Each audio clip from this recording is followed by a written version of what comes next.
What's going on, maniacs and bookworms alike? It's your boy Media Fiend, and welcome back to Media Fiend's Library, where we have our own little Media Fiend book club. And as like I said, welcome to my library, Media Fiend's Library.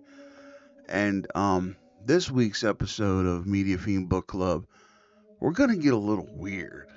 We're gonna be talking about a little book um that's weird, but weird in kind of a good way. So before I get into my review, just know that when your boy Media Fiend gets to talking about books and stuff he likes, he gets excited. So I might give away some plot spoilers. I might give away a little bit of the story. I might give a little away, this, and this. Just know I don't try to, but know that this is my spoiler warning.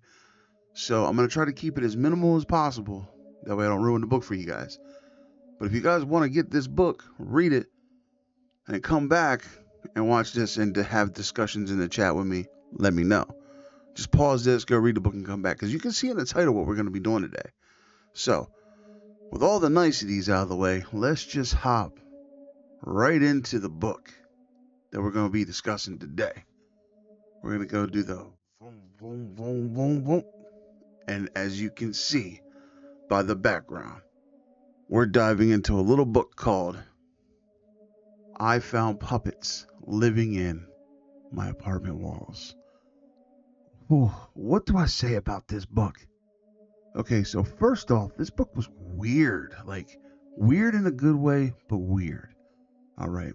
So the story follows two characters who are Johnny and Bridget, I think. And Johnny and Bridget are in their grandfather's apartment building that was an old set to a child's program, kind of like Sesame Street, called Our City Street. And their grandfather worked as a puppeteer on Our City Street, and they took the set and they turned it into a set of apartments for everybody. I guess who worked on the show. Well, their grandfather disappears, and a year later, he's pronounced dead. So Johnny and Bridget or Brittany, her name's Brittany Bridget. Johnny and Brittany come to their grandfather's apartment to get stuff ready. And Johnny's thinking, you know what? I might want to live here. It's a change of scenery. He's from the farm country, and this is in New York. So he's like, hey, maybe move to the city, the hustle and bustle, right? Well, the first night they're there, he gets a kind of like a rude awakening, I want to say, where he's sleeping, and this blue puppet, is walking around his room, but he's only like kind of like hobbling around and stuff, and it's the puppet that his grandfather and another person puppeteered when they worked on this Our City Street. So, could my grandfather be here? Could my grandfather be here? Kind of deal. Is the puppet alive? Like, this book starts off with the puppet walking around the room. So, I mean, this book starts off quick. And so this whole book is basically these two characters trying to unravel the mystery of their grandfather, because they never found their grandfather's body. There was no body ever produced. He just disappeared, and they pronounced him dead. So they're like, okay. So they go into the walls, and then this walls is like this labyrinth. And it's just weird. And they go down flights of steps, and they keep going down these flights of steps. And each time they go down these flights of steps, it gets weirder and weirder. And this whole time, they're running into these puppets. But these puppets aren't good puppets. They're trying to eat them. They're trying to devour them. And you're like, what's going on? And the whole time they're trying to unravel the mystery of what happened to their grandfather. And also, why are these puppets alive, and why are these puppets so evil? And then they give you the payoff. And it's a satisfying payoff. it's a great payoff. Like the how they explain why the puppets are how they are is creepy. Has to do with otherworldly things, religion, witchcraft, something. And it's an otherworldly thing, and it's really good. And then the ending is it's one of them endings where it's almost like how do I explain this ending? The ending is like it's not a happy ending. Like you would think, oh, I found puppets in the apartments of in the walls of my apartment. You think, oh, okay. Um, it can't. It's lighthearted. It's like a lighthearted humor, and the back of it says it the best.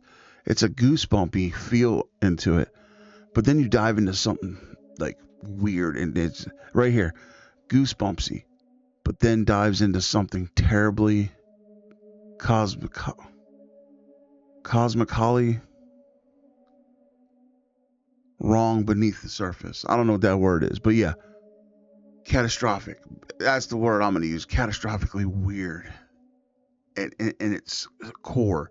It's a good book. Now I will say, at times it gets a little confusing, especially when they start going into the labyrinth of this apartment building, and the slow speed chase throughout the whole book is kind of towards, you know what I mean?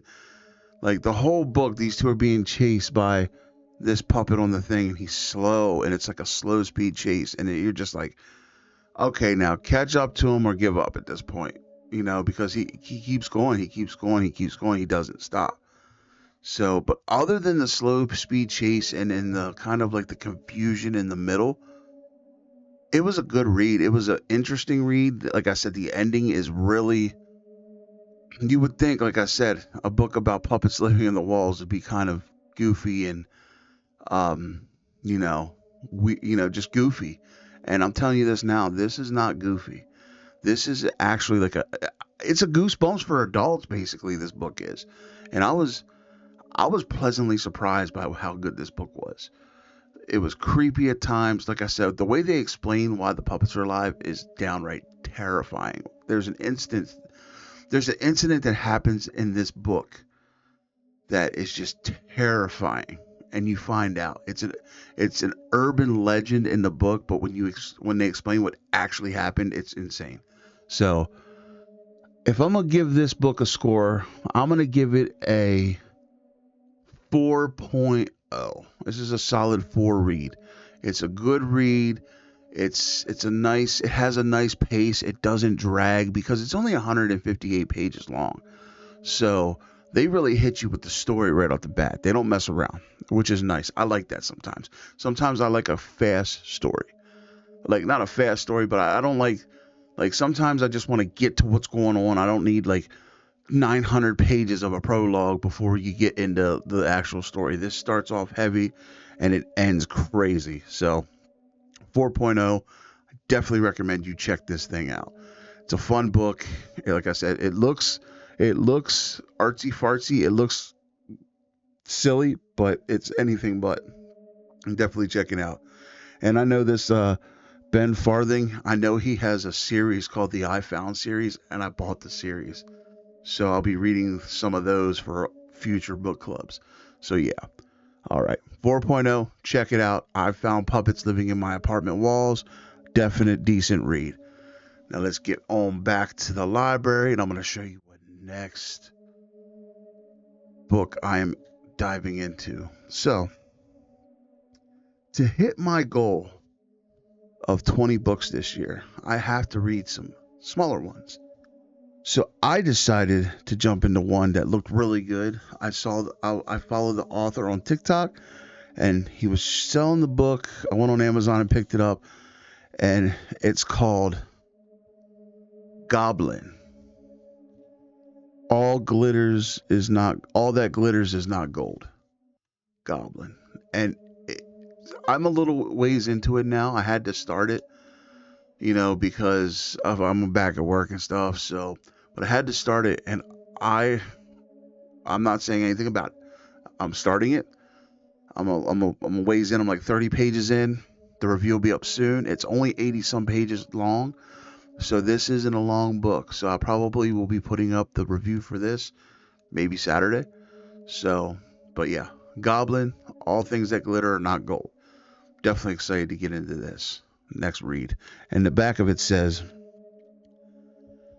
desperate for a break after losing his job, Cash and his materialistic girlfriend, Lynn, escape to a cabin in the misty Pacific Northwest. But when Lynn's jewelry goes missing, they awaken the wrath of an ancient, greedy goblin.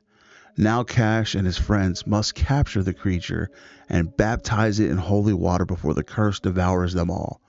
Goblin is set in a modern world, but it feels like a dark fairy tale, something between Psycho and The Hobbit. It's magical, strange, and a little spooky, and a lot of fun. So I'm excited to really get into this.